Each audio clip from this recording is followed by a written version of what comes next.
can see the road there. That's the main highway. And this is the volcano behind it. Absolutely insane. As you can see, we can't see anything at this point. Reason being cloud coverage. I just did a quick pit stop to get some windshield fluids because my windshield is pretty damn dirty. Get in.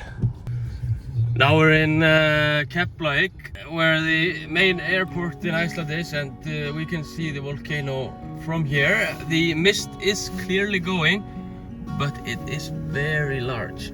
You can see, if you watch my finger, it starts roughly here, and I can see it's also here. So maybe it's just a long line of volcanic fissure. So who knows?